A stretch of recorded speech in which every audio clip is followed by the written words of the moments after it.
सद्गुरुवे नमः। जिज्ञासुओं का प्रश्न, मुक्ति कितने प्रकार की होती है? जवाब, मुक्ति 5 प्रकार की होती है। सालोक्य, उपास्य, देव लोक की प्राप्ति, दूसरा सामीप्य, उपास्य देव की समीपता प्राप्त करनी, तीसरा सारूप्य, उपास्य देव के सदृश रूप प्राप्त करना, चौथा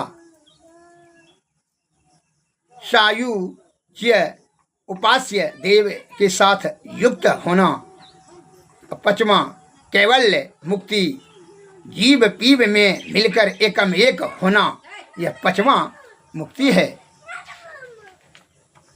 अब दूसरा प्रश्न, मुक्ति के द्वार पर कितने द्वारपाल रहते हैं? जवाब, मुक्ति के द्वार पर सम, विचार, संतोष और साधु संग, ये 4 द्वारपाल रहते हैं। अब तीसरा प्रश्न जिज्ञासुओं का, 14 इंद्रियों में से किसी एक इंद्रियों के साथ रहने पर क्या कैवल्य मुक्ति मिल सकती है? समाधान, किसी भी इंद्रिय के साथ रहने पर कैवल्य मुक्ति नहीं मिल सकती है। जब तक कि आप इंद्रियातीत होकर अंतर्मुखी अंत साधना से ये जीवात्मा की कैवल्य मुक्ति प्राप्त होती है। अब जिज्ञासु का चौथा प्रश्न, मुक्ति प्राप्त करने की प्रेरणा कहाँ से मिलती है?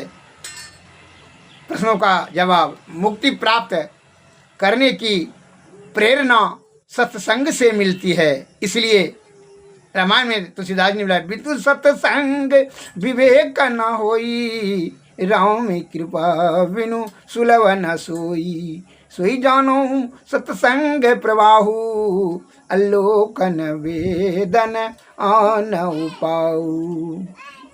बिना सत्संग से जो है मुक्ति प्राप्त करने की प्रेरणा नहीं मिलेगी, आत्मज्ञान नहीं हो सकेगा, विवेकशील प्राणी नहीं हो सकेगी, और वह विषय भोगी बुद्धिमान हो सकता है, विद्वान हो सकता है, विषय भोगी होने के कारण से बहुत चतुरवान हो सकता है, लेकिन विवेकशील नहीं हो सकता है। जिसे आत्मज्ञान होकर के विवेकता प्राप्त हो जाती, उसे विषय का जो सभी चाल ढाल समझ में आने लगता है, अतः विषय उसको